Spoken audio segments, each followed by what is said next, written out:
All those Republicans in Congress criticizing me today for high gas prices in America, are you now saying we were wrong to support Ukraine? Are you saying we were wrong to stand up to Putin? Are you saying that we would rather have lower gas prices in America and Putin's iron fist in Europe? All right, so there you go. Perhaps the real reason President Biden wants to suspend the federal gas tax, or at least part of the real reason. If you are unhappy with gas prices, if you don't like paying $5 or $6 a gallon, well, then you love Putin. You are unpatriotic. Plus, if you don't vote for the gas tax holiday, then you are in love with the oil companies.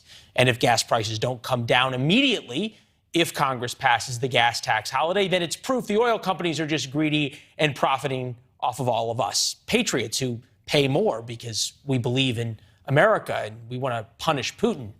Plus, in 3 months when the holiday expires, it's close to the election, so it's an even better time to pressure Republicans.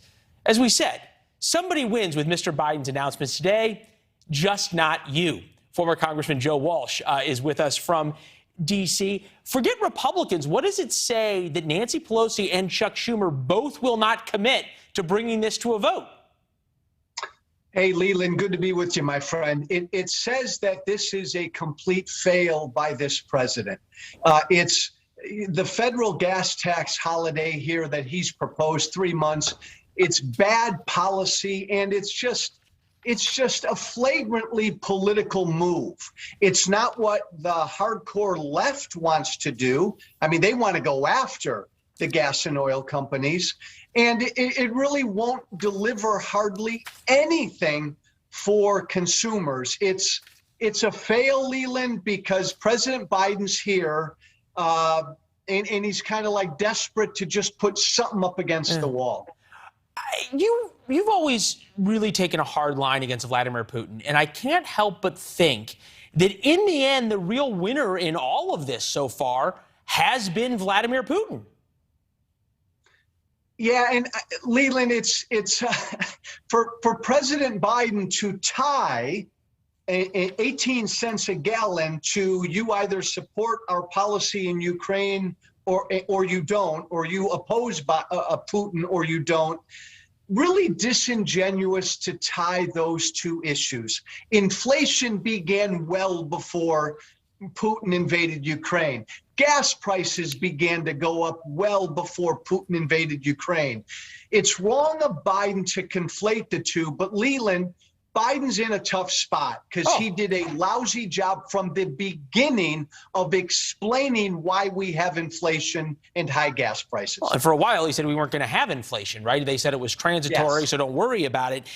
We always like to try to look forward. Tomorrow, Secretary Granholm, the Energy Secretary, meets with oil executives. Here is President Biden talking about that meeting. Take a listen. To the companies running gas stations and setting those prices at the pump. This is a time of war, global peril, Ukraine. These are not normal times. Bring down the price you are charging at the pump to reflect the cost you are paying for the product. Do it now. It's almost like wagging your finger at the sun and saying, why didn't you come up earlier? But more importantly, if the president really believes that these are such perilous times, and to get your national security view on this, shouldn't he be embracing the oil companies and the energy companies and saying we need more production domestically to be able to go after Vladimir Putin, to be able to supply America? Well, exactly, Leland. And by the way, he's wrong. It's not a time of war. America is not at war. But if America, Leland, to your point, were at war, absolutely. We want the oil and gas companies with us. And to what President Biden just said there, Leland, demanding the oil companies, the gas companies that own these stations, they got to lower their prices at the pump. 60% of the owners of gas stations in this country are single station operators owned by families, mom and pop families. Look, Biden's in a bad position here, Leland, because Biden's wrong on the policy. There's very little a president can do short term to impact prices at the pump. But what we can do long term is produce our own oil here and be energy independent. But that's not where he and the Democrats want to go. No, and you got to give him at least a little bit of credit, because every once in a while, Secretary Granholm or even the president will talk about how what we really need to do is move to clean energy. It's, hey, we want more from the gas companies until Election Day, and then we're going to put them out of business after Election Day. You're a TV guy, you're a radio guy, you're in politics. What'd you make of the theater of today's speeches? We'll put up a couple of the pictures. I've never seen it before. It was this multimedia stage. The president wasn't in the East Room. He wasn't in the Oval Office, wasn't in the hallways. And they had video clips playing behind him on theme with whatever he was talking about. It was almost like a TV show. Leland, it didn't seem real. And it didn't seem earnest. And as you said, it just, there was something weird about it. It didn't seem genuine, but it's so late in the game. Here we are 3 or 4 months before a midterm, and the president of the United States kind of desperately throws out this 18-cent a gallon thing for 3 months. It's not going to ring true with the American people. It's not going to move the American people.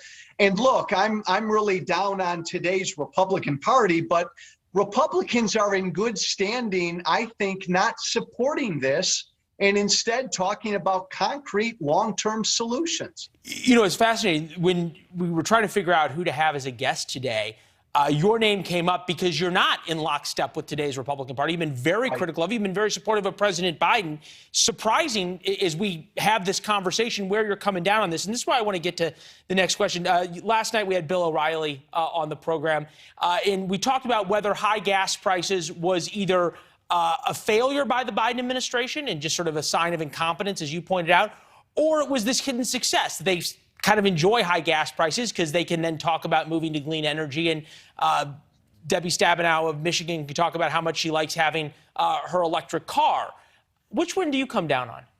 No, I think it's the former. I don't think that this is where this administration wants to be. Look, this, Leland, is not all President Biden's fault. Again, we came out of a once-in-a-lifetime pandemic, right? Demand surges, supply is limited across the board. Biden did a lousy job of explaining to the American people what we were going to be in for. Because I think the American people would have been prepared to suck it up. But no, they don't want to be here. But Leland, to your point, if you're out there pushing green energy tomorrow, and in the same breath, you want the oil companies to invest in these new refineries? Well, why should we if you're going to transition to green energy tomorrow? It's a messed up message that's just wrong. You may be a man without a political party right now, but you are always welcome on this show for that reason. It's good to see you. Leland, thanks, man. Yeah. Always good to be with you. Yeah, thank you. Thanks for watching. Go to newsnationnow.com to find NewsNation on your television provider. And don't forget to subscribe. Click the red button to get more of NewsNation's fact-driven, unbiased coverage.